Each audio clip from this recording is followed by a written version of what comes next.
Assalamualaikum warahmatullahi wabarakatuh. Salam sejahtera buat sobat sobter dimanapun berada.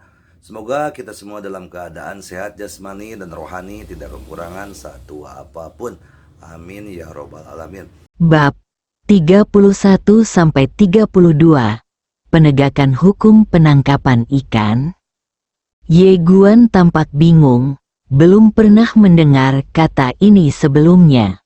Xiaota berkata, "Ya, apakah kamu ingin belajar?" Ye Guandao, perampokan. Xiaota berkata, "Ya." Ye Guan menggelengkan kepalanya. Lupakan, hari masih gelap, dan Ye Guan tertidur. Keesokan paginya, seorang lelaki tua berjubah akademis tiba-tiba mendatangi klan Xiao. Begitu Ye Guan bangun, Fei Banxing muncul di hadapannya. Ye Guan tertegun. Saat dia hendak berbicara, Fei Banxing berkata, "Ikuti aku." Aula pertemuan klan Xiao. Saat ini, Song Fu dan Xiao San sama-sama ada di sana. Selain mereka berdua, ada juga seorang lelaki tua berjubah akademis Akademi Guangxuan. Ye Guan sedikit bingung melihat Ye Guan. Lelaki tua itu berdiri dan berkata sambil tersenyum, "Apakah ini Tuan Ye Guan?" Ye Guan mengangguk sedikit. "Senior." Orang tua itu tersenyum dan berkata, "Saya Han Xiu, Dekan Guangxuan Academy. Saya datang ke sini kali ini untuk mengundang Tuan Ye Guan ke pertemuan penyambutan besok." "Selamat datang pertemuan." Ye Guan tertegun, wajahnya penuh keraguan, dan dia menatap Fei Banxing. Fei Banxing tersenyum dan berkata, "Pesta penyambutan ini adalah pesta penyambutan yang diadakan oleh Akademi Guangxuan. Semua undangannya adalah monster dan jenius top dari 360 negara bagian. Hanya kurang dari 100 orang yang diundang setiap kali." Mendengar ini, Ye Guan mengerti langsung. Di samping itu, Song Fu juga sangat senang. Dalam sejarah, Akademi Nanzu Guangxuan belum pernah berpartisipasi dalam pertemuan penyambutan ini, tetapi kali ini adalah pertama kalinya diundang. Tentu saja dia semakin bingung, mengapa Akademi Guangxuan mengundang Ye Guan. Song Fu memandang Ye Guan, matanya penuh keraguan. Saat ini, Ye Guan tiba-tiba berkata, "Senior, Akademi Nanzu Guangxuan, apakah Anda hanya mengundang saya?" Mendengar ini, Han Xiu tersenyum dan berkata, "Ya." Dia tiba-tiba kehilangan minat, lebih baik berlatih dengan baik di rumah. Jika Anda mau tidak mau berpartisipasi dalam beberapa acara jejaring sosial yang tidak berguna, jangan berpartisipasi. Saat ini, Song Fu berkata dengan cepat, "Xiao Guan, ini adalah kesempatan bagus untuk berteman dengan para elit dunia. Kamu tidak bisa menolak." Han Xiu tertegun. Dia melirik ke arah Ye Guan dan melihat bahwa orang ini tidak terlalu tertarik. Dia ingat pengakuan khusus seseorang, jadi dia dengan cepat berkata, "Tentu saja, 4 jenius dari Akademi Nanzu bisa melakukannya." Mendengar ini, semua orang di aula tercengang. Bisakah semua orang berpartisipasi? Takut akan penolakan Ye Guan, Han Xiu segera mengeluarkan 4 undangan dan menyerahkannya ke tangan Ye Guan. "Tuan Ye, harap ingat untuk hadir tepat waktu lusa di Yushi." Selamat tinggal. Di aula, semua orang saling memandang. Saat ini, Song Fu tiba-tiba berkata, "Xiao Guan, apakah kamu kenal seseorang di akademi?" Ye Guan menggelengkan kepalanya dan tersenyum pahit. "Tidak." Song Fu sedikit mengernyit. "Lalu kenapa?" "Aku Aku tidak tahu. Saat ini, Xiao San berkata sambil tersenyum. Lagi pula, itu bukan hal yang buruk. Song Fu mengangguk dan berkata sambil tersenyum, ya. Tangan dan tersenyum. Agak membosankan pergi sendiri. Jika Nalanja pergi bersama, akan berbeda. Faktanya, berikan saja 2. Apa yang sedang dilakukan Sun Xiong dan Xiao Ge? Benar sekali. Setelah beberapa saat, Ye Guan menemukan Nalanja, Xiao Ge dan Sun Xiong, dan dia memberikan 3 undangan ke tangan mereka. Xiao Ge menatap Ye Guan. Apakah ini pesta selamat datang? Ye Guan mengangguk, baru saja mengirimkannya dari Akademi Guangxuan. Ekspresi Xiao Ge tiba-tiba menjadi aneh. Nalanja memandang Ye Guan. Apakah kamu kenal orang-orang dari Akademi Guangxuan? Ye Guan menggelengkan kepalanya. Nalanja sedikit mengernyit. Apakah ada yang tahu bahwa kamu adalah seorang kultivator pedang? Pihak lain pasti tidak akan mengirimkan undangan tanpa alasan. Pasti ada alasannya. Saat ini, Xiao Ge tiba-tiba berkata, saya di sini untuk memberitahu Anda beberapa hal. Anda pasti tertarik. Mereka bertiga memandang Xiao Ge, dan Xiao Ge tersenyum dan berkata, orang-orang dari Qingzu dan Yunzu punya sudah memasuki kota, terlebih lagi, mereka menetap langsung di Akademi Guangxuan. Ye Guan sedikit penasaran, berapa banyak orang yang datang dari Qingzu dan Yunzu kali ini? Xiao Ge berkata dengan sungguh-sungguh, hanya ada 1 orang dari Yunzu, bernama Zuofu, yang wilayahnya tidak diketahui dan kekuatannya tidak diketahui. Sun Xiong mengerutkan kening, hanya 1 orang. G. Mengangguk. Hanya 1 orang, Nalanja berkata dengan lembut. Entah mereka rusak, atau Zuofu ini sangat kuat, dia berkata dengan suara yang dalam. Pasti yang terakhir, ada 3 kaisar besar di Yunzu, dan mereka pasti tidak ingin terus-menerus ditekan oleh Qingzu.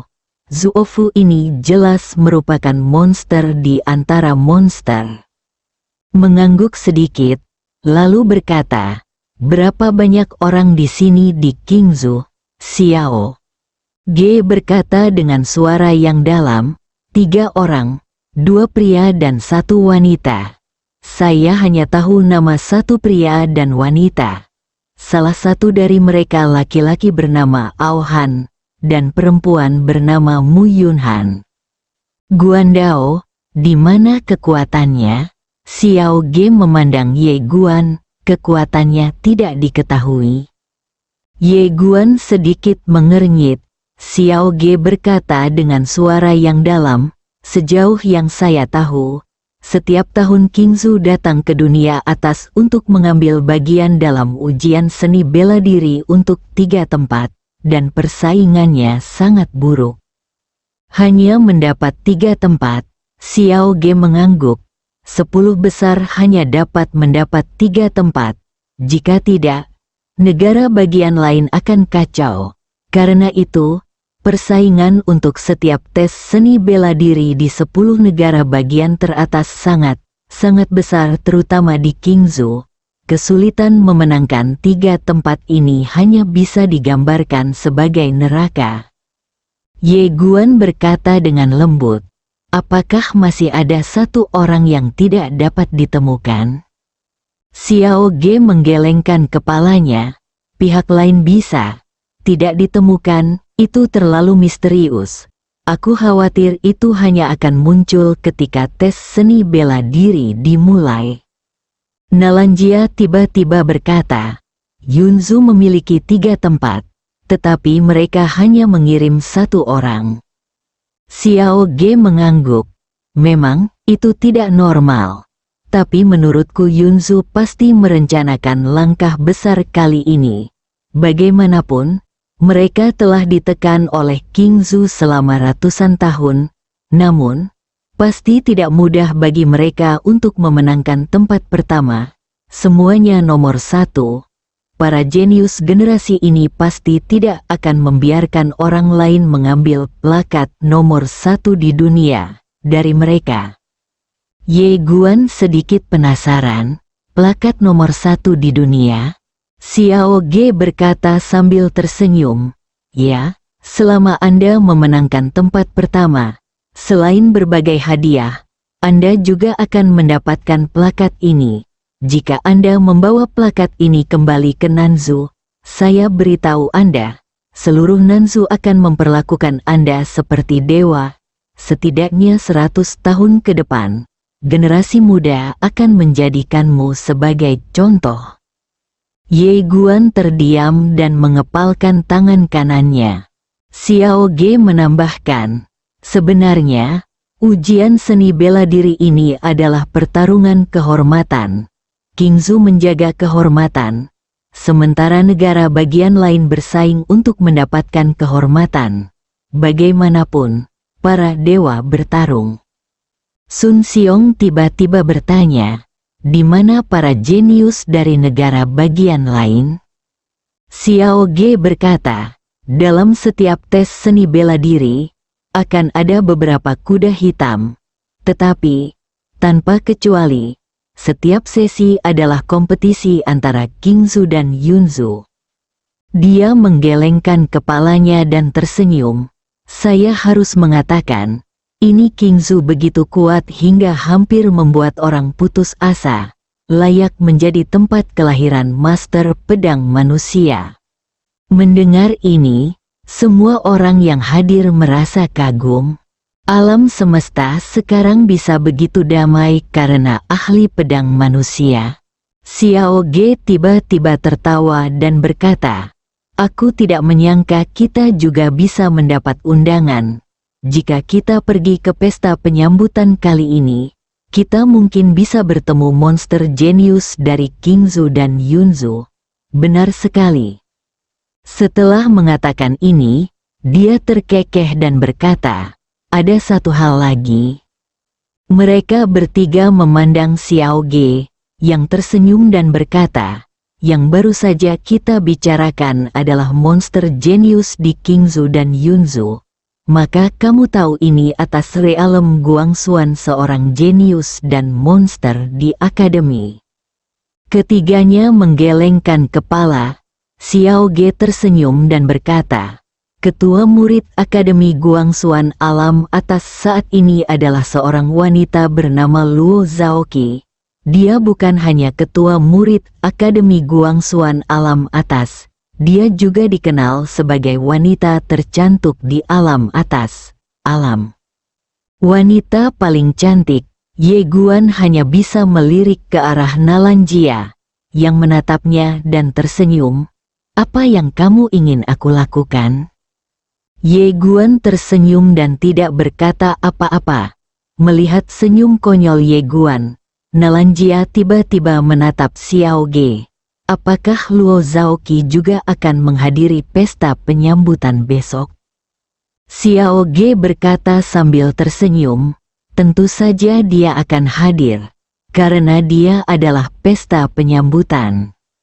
Nalanjia memandang Ye Guan sambil setengah tersenyum. Kamu akan menghakimi aku ketika saatnya tiba. Ye Guan tersenyum sedikit dan tidak berkata apa-apa. Xiao Ge tertawa, lalu berkata, ada satu hal lagi yang harus kita perhatikan. Mereka bertiga memandang Xiao Ge, dan Xiao Ge berkata dengan suara yang dalam, kali ini para jenius dari Sekte Xuantian juga akan melakukannya.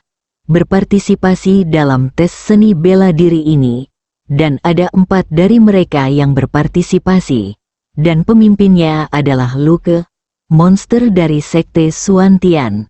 Dikatakan bahwa dia adalah jenius paling jahat di Sekte Xuantian selama 100 tahun. Di pada saat ini, dia berhenti, dan kemudian berkata, tidak ada keraguan bahwa dia benar. Dalam tes seni bela diri ini, Sekte Suantian pasti akan menargetkan kita dengan segala cara. Jadi ketika tes seni bela diri dimulai, kita harus berhati-hati. Sekte Suantian. Ye Guan tampak tenang. Tidak masalah. Ujian seni bela diri telah dimulai. Tangani saja mereka. Xiao Ge tertawa. Ya, tangani mereka secara langsung.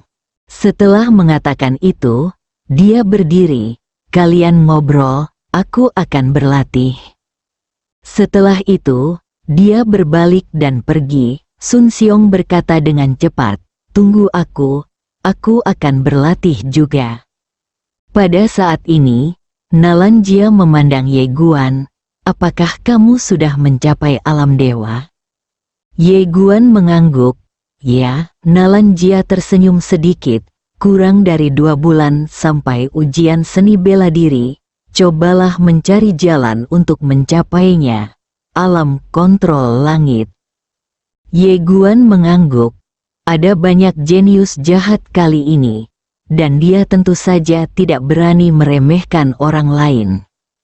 Hanya karena dia adalah seorang kultivator pedang, bukan berarti dia tidak terkalahkan di hadapan generasi muda. Memiliki kepercayaan diri itu baik, tapi jangan sombong. Nalanjia tersenyum dan berkata, aku akan berlatih juga, sampai jumpa lusa. Ye melirik jepit rambut kupu-kupu di kepala Nalanjia dan berkata sambil tersenyum. Nalanjia berdiri dan pergi. Sebaliknya, Ye Guan sedikit khawatir. Dia juga ingin berlatih, tapi tidak ada uang. Jumlahnya kurang dari 2000 kristal emas. Itu tidak cukup. Apalagi sekarang, kebutuhannya akan energi spiritual ini sangat besar. Adapun Akademi Nanzu Guangxuan, dia terlalu malu untuk berbicara dengan Fei Banxing karena dia menemukan bahwa Fei Banxing juga tidak terlalu kaya. Pada saat ini, Nalanjia di kejauhan tiba-tiba berhenti. Dia menoleh untuk melihat ke arah Ye Guan. Berapa banyak kristal emas yang kamu miliki? Ye Guan tersenyum dan berkata, 2000, maka kamu seharusnya tidak cukup. Ye Guan hendak berbicara ketika Nalanjia tiba-tiba berkata, haruskah kita meminjamnya? Ye Guan sedikit bingung. Pinjam? Nalanjia mengangguk. Paviliun Xiambao bisa meminjam uang, tapi bunga harus dibayar. Misalnya, jika kita meminjam 10.000 kristal emas, kita harus membayar kembali sekitar 10.000 kristal emas setelah 1 bulan. Wajahnya menjadi gelap. Ini rentenir. Siapa yang punya ide buruk ini? Ini terlalu berlebihan. Meminjamkan, Ye Guan juga sedikit terdiam. Dia tidak menyangka Paviliun Xiambao akan bermain seperti ini. Dan tingkat bunga ini, menurut saya, sangat menakutkan. Nalanjia tersenyum dan berkata, apakah kamu akan mendapatkan pinjaman? Ye Guan menggelengkan kepalanya, ini terlalu curang, aku tidak akan meminjamkannya. Pada titik ini, dia berhenti, dan kemudian berkata, tapi Xiambao Paviliun harus mengumpulkan barang-barang, kan? Langjia bertanya, apakah kamu ingin menjual ramuan batin itu, Ye? Jian mengangguk, dia masih memiliki ramuan batin tingkat bumi dan ramuan batin tingkat surga, dan tidak ada gunanya menjaga mereka. Adapun pembuluh darah spiritual tingkat bumi, dia pasti tidak akan menjualnya. Hal ini harus diserahkan kepada klan Daun, tentu saja. Ini hanya akan terjadi jika tidak ada seorang pun di Nanzu yang berani mengambil risiko dengan klan Ye. Nalanjia berkata, baiklah, omong-omong, saya akan menjual 2 pil yang saya miliki. Ye Guan memberinya 2 pil di awal, dan dia menyimpannya di tubuhnya. Ye Guan mengangguk, "Ayo pergi." Keduanya meninggalkan Xiao Mansion dan langsung menuju Pavilion Xiambao. Pavilion Xiambao terletak di pusat paling makmur di Sangcheng, seluas hampir 100 hektar. Ketika Ye Guan dan Nalanjia datang ke Pavilion Xiambao, mereka berdua dikejutkan oleh Pavilion Xiambao di depan mereka. Dua kata, kemewahan. Pavilion Xiambao ini bukanlah bangunan mewah biasa, tingginya 9 lantai, tampak seperti pasar di depan pintunya, dengan orang-orang keluar masuk, dan sangat ramai. Begitu Ye Guan dan Nalanjia masuk ke pintu, seorang wanita cantik datang. Wanita itu tersenyum dan berkata, "Apakah kalian berdua membutuhkan bantuan?" Nalanjia berkata, "Menjual sesuatu." Wanita itu tersenyum sedikit, "Kalian berdua, ikut aku." Saat dia mengatakan itu, dia membawa Ye Guan dan Nalanjia bersamanya. Ketika saya sampai di loket panjang, ada 12 loket, dan ada antrian panjang di belakang setiap loket. Ye Guan tertegun, "Apakah mereka semua menjual barang?"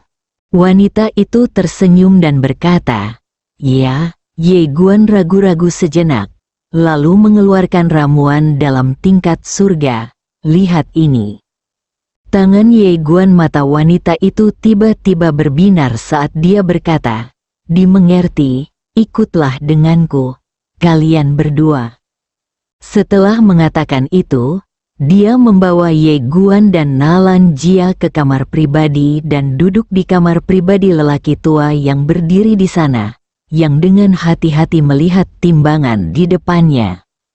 Wanita itu tersenyum dan berkata, "Tuan Fu, ada sesuatu yang baik." Setelah mendengar ini, lelaki tua itu mengangkat kepalanya dan melirik ke arah Ye Guan dan Nalanjia. "Coba lihat." Ramuan batin monster tingkat muncul di depan orang tua itu sebelumnya. Orang tua itu meliriknya, tapi langsung menggelengkan kepalanya. Ramuan batin tingkat surga, apakah itu dianggap hal yang baik? Pada saat ini, wanita itu tiba-tiba berkata, "Fu Lao, lihat lebih dekat." Mendengar ini, Fu Lao sedikit mengernyit. Dia melihat ramuan batin lagi, dan sepertinya menemukan sesuatu. Ramuan dalam dari binatang penelan guntur. Saat dia mengatakan itu, dia mengambil ramuan dalam. Ye Guan dan Nalanjia saling memandang, keduanya sedikit bingung. Kalau bicara soal monster, keduanya benar-benar baru satu sama lain. Pada saat ini, tetua itu tiba-tiba melihat ke arah Ye Guan. "Berapa banyak yang akan kamu jual?" Ye Guan berkata, "Kamu mengajukan penawaran?" Tetua itu memandang ke arah Ye Guan dan bertanya, "Kamu menyebutnya apa?" Mendengar ini, wajah Ye Guan tiba-tiba menjadi gelap. Yang akan datang, astaga, ini rutinitas lagi.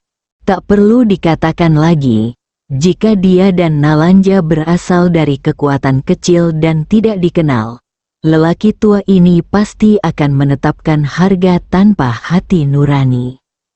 Di era ini, penting untuk memiliki latar belakang yang baik. Nalanjia tiba-tiba membuka telapak tangannya, dan kekuatan khusus tiba-tiba keluar dari tubuhnya. Melihat pemandangan ini, lelaki tua itu tertegun pada awalnya. Saat berikutnya, ekspresinya berubah drastis. Ini adalah fisik legendaris dari Roh Kudus. Ya Tuhan, ini. Saat dia mengatakan itu, dia melihat pada wanita cantik itu. "Xiao Xiu, cepat sajikan teh untuk 2 tamu terhormat." Wanita cantik itu segera mundur. Pria tua itu tersenyum cepat dan berkata, "Nak, silakan duduk." Nalanjia mengangguk sedikit. lalu duduk di samping bersama Ye Guan. Pada saat ini, wanita lembut itu datang membawa 2 cangkir teh. Nalan Jia mengambil cangkir teh dan menyesapnya, lalu berkata, "Mereka semua mengatakan bahwa pavilion Xiambao adil. Itu sebabnya saya di sini. Tolong beritahu saya harganya." Orang tua itu ragu-ragu sejenak, lalu mengangkat 5 jarinya. Nalan Jia mendengar ini. Ekspresi tetua itu membeku, dan dia tersenyum sinis. "Nak, apa yang kamu katakan benar-benar membuatku takut sampai mati. Itu 50.000 kristal emas." Menatap yang lebih tua, 5 juta kristal emas, tidak senang, katakan saja 50.000. Mengapa kamu mencoba membuatku bingung? Dia juga tidak bisa berkata-kata. Secara logika, bukankah Anda harus mengetahui pasarnya? Nalan Jia meletakkan cangkir tehnya, tambahkan lagi. Fu Lao ragu-ragu sejenak, lalu berkata, "Saya tidak bisa menambahkan lagi." Nalan Jia merentangkan telapak tangannya, dan ramuan dalam monster tingkat surga terbang kembali ke arahnya tangannya, dan dia menatap Ye Guan, "Ayo pergi." Mendengar ini, Ye Guan mengangguk, keduanya bangkit dan pergi. Saat ini, lelaki tua itu berkata dengan cepat, "Tunggu, tunggu, kita bisa bicara." Nalan Jia berbalik dan menatap lelaki tua itu. "Bicaralah tentang ibumu, dasar lelaki tua berhati hitam." Tapi dia tidak berani marah, karena pihak lain tidak hanya bertubuh Roh Kudus, tetapi juga sangat sombong. Pasti ada seseorang di balik ini. Meskipun pavilion Xiambao sangat kuat, itu adalah pavilion Xiambao, bukan dia. Jika dia menyinggung seseorang yang tidak seharusnya dia sakiti, pekerjaannya tidak akan dijamin. Melihat Nalan Jia dan Ye Guan hendak pergi, Fu Lao berkata dengan cepat, 80.000. 80.000 kristal emas. Nalan Jia sedikit mengernyit, dan Fu Lao tersenyum pahit. "Nak, ini sudah harga maksimum." Nalan Jia menatap yang lebih tua, 90.000. "Oke." Tetua itu segera berkata, "Setuju." Setelah mengatakan itu, dia mengeluarkan Nalan Jia dan meletakkannya di depan Nalan Jia. Di dalam ring, kebetulan ada 90.000 kristal emas. Melihat adegan ini, Ye Guan dan Nalan Jia terdiam. "Kesalahan, tentu saja saya bersedia mengaku kalah." Nalan Jia menyimpan cincin itu, lalu mengeluarkan 2 ramuan dalam tingkat surga. Berapa harga keduanya? Pada akhirnya, Ye Guan dan Nalan Jia meninggalkan pavilion harta karun abadi dengan 300.000 kristal emas. Di depan gerbang pavilion Xiambao, Nalan Jia mengeluarkan sebuah cincin dan menyerahkannya kepada Ye Guan. Ada 300.000 cincin di dalamnya. Saat Ye Guan hendak berbicara, Nalan Jia menatapnya dan berkata, "Itu dia." Ye Guan ragu-ragu sejenak, lalu berkata, "Xiao Jia, kamu butuh uang." Nalan Jia menggelengkan kepalanya, untuk saat ini tidak perlu. Ye Guan ingin mengatakan sesuatu yang lain, tapi Nalan Jia berkata dengan tenang, "Saya akan marah." Ye Guan tidak punya pilihan selain menyingkirkan cincin itu. Nalan Jia tersenyum sedikit, dan kemudian berkata dengan serius, "Jangan menjual ramuan tingkat kaisar dengan mudah." Ye Jian mengangguk, "Saya mengerti, nilai ramuan tingkat kaisar jauh lebih tinggi daripada ramuan dalam monster tingkat surga. Dia siap menyimpannya untuk dirinya sendiri kecuali benar-benar diperlukan. Jika Anda menyerapnya secara langsung di masa depan, Anda dapat meningkatkan kekuatan Anda secara signifikan. Nalanjia berkata, "Ayo pergi." Ye Guan menoleh dan melirik ke paviliun Xiambao, lalu berkata, "Orang yang berbisnis sangat pintar." Nalanjia mengangguk sedikit. "Saya mendengar bahwa pendiri paviliun Xiambao datang dari suatu tempat disebut Bima Sakti. Orang-orang di sana sangat pintar dan suka mengeksploitasi kelas pekerja." Ye Guan sedikit bingung. "Bima Sakti?" Nalanjia berkata sambil tersenyum. "Ya. Tempat yang jauh dari kita baru mengetahui tentang tempat ini ketika aku memeriksa informasi tentang penguasa paviliun Xiambao. Dikatakan bahwa ada banyak orang istimewa di tempat itu." Ye Guan mengangguk sedikit dan tidak berkata apa-apa lagi.